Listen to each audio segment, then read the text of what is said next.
እንደው በእግዚአብሔር ይቅር በይኝ። በቃ በፈለግሽው ምን ልበልሽ? በቃ እኔ ቃላት ራሱ አጠረኝ።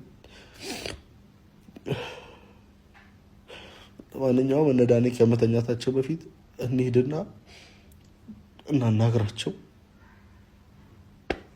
የሰማችሁት እናንተም ቤተሰቦች ስደውሉላት ካነሳችላችሁ እባካችሁን በቻላችሁት አቅም በቃ ትዳሯን ቤቷን ጥላ የትም አትሄድ። ነፍሰ ጡር ናት። በዛ ላይ ነፍሰ ጡር ናት።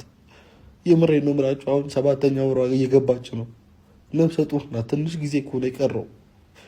በእናታችሁ በቃ ምንም እንድትሆን አልፈልግም። እኔ ምንም እንዲነካት አልፈልግም። እባካችሁ ስለ ፈጣሪ ብላችሁ ልለምናችሁ በቻላችሁት አቅም ወደ ቤቷ እንድትመለስ ጫና አድርጉባት።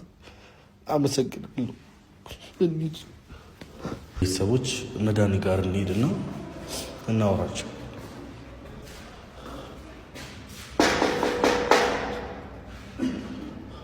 ክፍት ነው እንዴ? ሰላም እንደምን አለ? እግዚአብሔር ይመስገን። እንዴት ነህ? ሰላም ነው? እግዚአብሔር ይመስገን። ዳኒ እንዴት ነህ? እግዚአብሔር ይመስገን።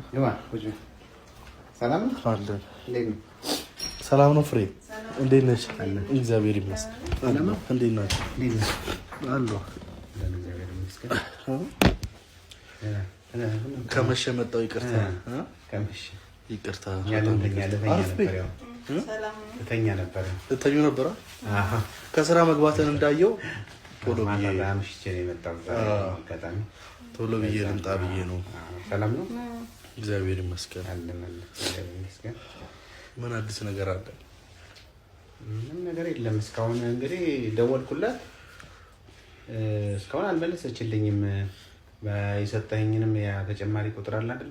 እንትኑ ቤት ጓደኛ ምናምን ብለህ የሰጠኸኝ እሱንም ሞከርኩኝ። እሱ ከነጭራሹንም አይሰራም።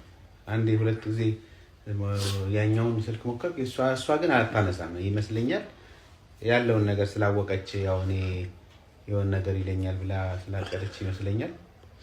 እንደዛ መሰለኝ። እንግዲህ ቢያለኝ ስልኳ እንደው በሰላም ከሆነች በሰላም ከሆነ ጥሩ ነው። እንደው እግዚአብሔር ወደ ሌላ አቅጣጫ ያስኪዳት እንጂ በሰላም ከሆነ እንግዲህ ምን መሰላችሁ ማለት እኔ ያለሷ በቃ ሁሉ ነገር ጨልሞብኛል። ዳኒ እባካችሁ በቃ ስለፈጠራችሁ ብላችሁ በቃ ማለት በቃ እውነት ነው በድያታለሁ። እኔ በጣም ነው የበደልኳት እውነት።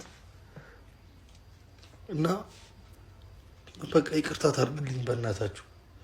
እኔ ይቅርታ እንድታደርግልኝ ብቻ ነው የምፈልገው። እኔ ምን እንደነካኝ አላውቅም እውነት ለመናገር